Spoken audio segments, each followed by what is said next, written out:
time the General Assembly debates something like Sunday alcohol sales, it gets quite a bit of press. But there's a controversial bill moving through the House right now you've likely never heard of. And once we tell you what it involves, you'll be shocked you didn't know. House Bill 1019 would no longer make certain law enforcement recordings public.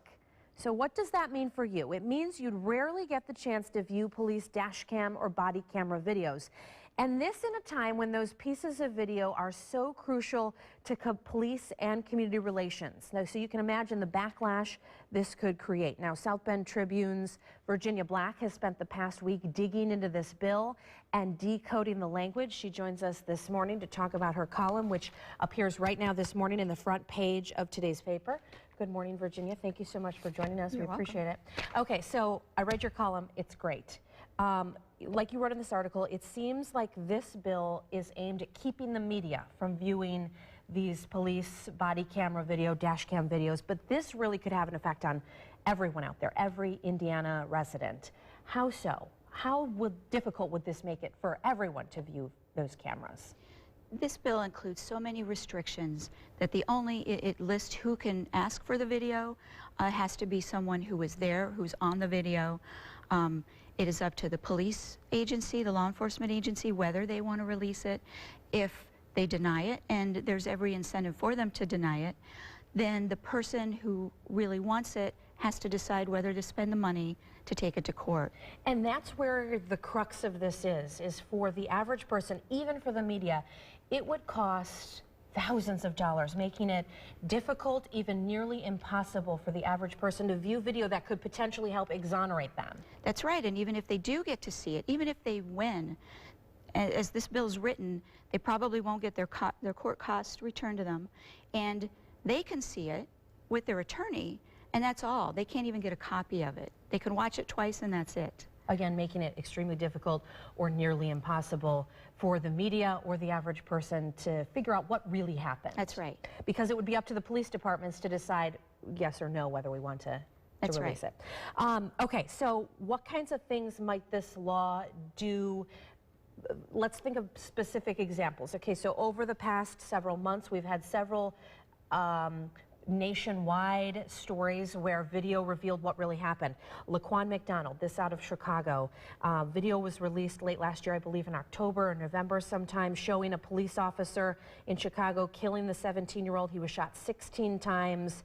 That video was released after fighting for years. Ultimately, a judge released that video. After a journalist, we should point out, actually pushed for the release of it. If this law is passed in Indiana, it could have an effect on videos like that. There are also a lot of requirements in this bill. There's a lot to this bill, but a lot of the requirements include, even if it is released, the police agency would have to obscure many things, including anything violent, anything leading to death, any recognizable faces, anyone under 18. And in the case of the McDonald case in Chicago, for instance, you wouldn't have been able to see what officers, you wouldn't have been able to see the young man because he was 17 and it led to his death. You would basically see a bunch of obscured nothing. Blurriness. Right. There have been some local cases. You mentioned one in your article about Jason King. He's a former police officer for South Bend. In 2009, video from inside a police car showed him repeatedly beating a suspect who was lying on the ground and not moving. There had been many accusations prior to that video saying that he was inappropriately using force, but this video showed what everyone had assumed was happening. Including his own superiors. You know, so they were able to use it finally to get him suspended, and he ended up resigning. But the rest of us finally did have some proof over several incidents that had been rumored but not. And I believe it was your station that finally was able to persuade them to release that video. If this if this bill would be passed, it would restrict us viewing videos like this to either help exonerate a police officer or prove that there's some sort of wrongdoing going on.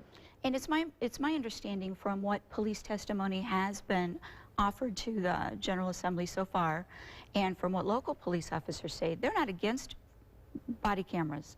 Even though they're not required by the state at this point, a lot of them are starting to use it because it does also exonerate their officers. But the police chief in West Lafayette, for instance, you know, where Purdue is, testified that they bought body cameras about a year and a half ago because when they were dealing with a young population, with students, everywhere they went, especially around the bar areas, you know, they had 4 or 5 video recording, you know, video devices pointed at them at a time. So they thought, well, we better do this. Like cell phone videos. Right. And since then, they've had so many fewer incidents because everyone's aware they have them. However, that brings up the point that just because we won't be seeing law enforcement videos doesn't mean there won't be videos out there.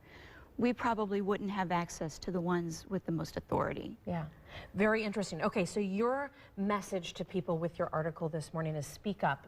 Talk about, tell your legislators how you feel about this bill and what amendments you think should be added. Yeah, you don't have to agree with me. You don't have, you know, but learn about it. Go online and read the bill for yourself and weigh in. Either way, just don't let this pass without having been heard. Yeah.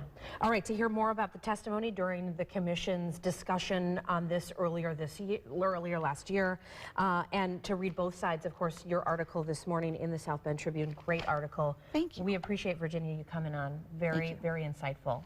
And an important bill to watch as it moves forward. Right. All right.